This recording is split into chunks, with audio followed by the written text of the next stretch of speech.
ಎಲ್ಲ ಸತ್ಯದ, ಧರ್ಮದ, ನ್ಯಾಯದ ಪರವಾಗಿ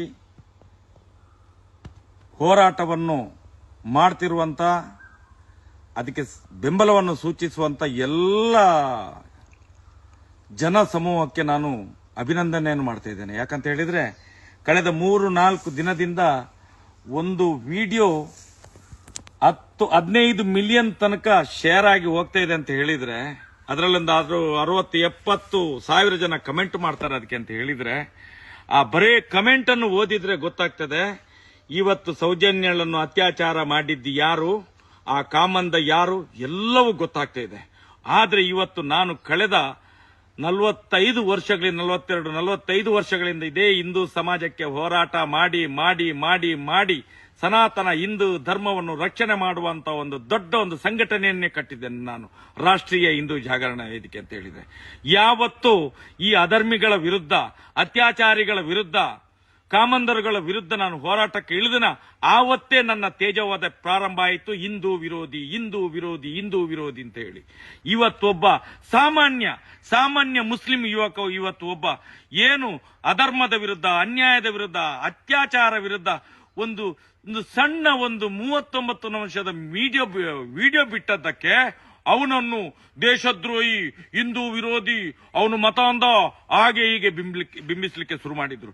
ನಾನು ಕೇಳುವಂತದ್ದು, ಇವತ್ತು ಏನು ಈ ಜನಗಳು ಹೇಳ್ತಾ ಇದ್ದಾರೋ ಅವನು ಮತ ಅಂದ, ಅವನು ಅನ್ಯ ಧರ್ಮೀಯ, ನಾನು ಹೇಳುವುದು ಈ ದೇಶದ ಒಂದು ಏನಂತ ಹೇಳಿದ್ರೆ ಮೊದಲ ಸ್ಥಾನ, ದೇಶದ ಪ್ರಥಮ ಪ್ರಜೆ ಯಾರು?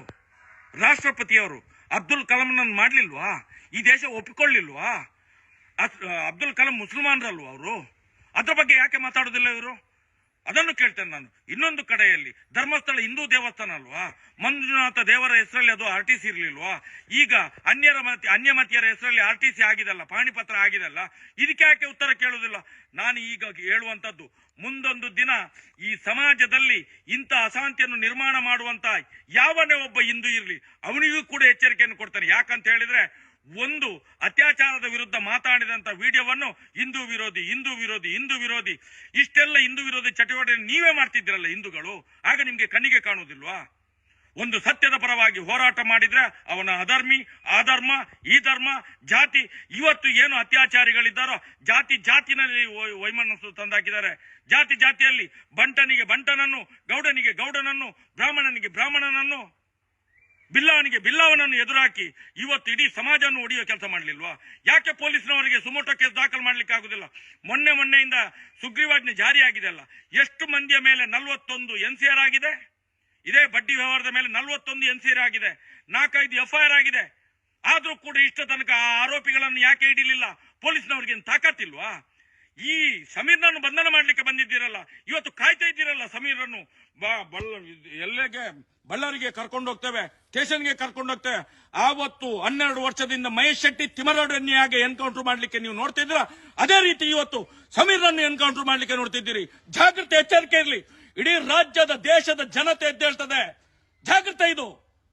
ನಾವೇನು ಶಾಂತಿಯ ಮಂತ್ರವನ್ನು ಇಷ್ಟ ತನಕ ಆಡ್ತಿದ್ದೆ, ಮುಂದಿನ ದಿನಗಳಲ್ಲಿ ಕ್ರಾಂತಿ ಆದರೆ ಇದಕ್ಕೆ ಜವಾಬ್ದಾರರು ಈ ರಾಜ್ಯದ ಸರ್ಕಾರ, ಈ ದೇಶದ ಕಾನೂನು, ಪೊಲೀಸ್ ಇಲಾಖೆ ಕಾರಣ ಆಗ್ತದೆ.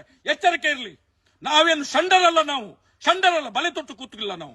ಎಚ್ಚರಿಕೆ ಇರಲಿ ಅಂತ ಈ ಮಾತನ್ನು ಹೇಳ್ತಾ ಇದ್ದೇನೆ. ಜವಾಬ್ದಾರಿ ನಿಮ್ಗೆ ಇರಲಿ.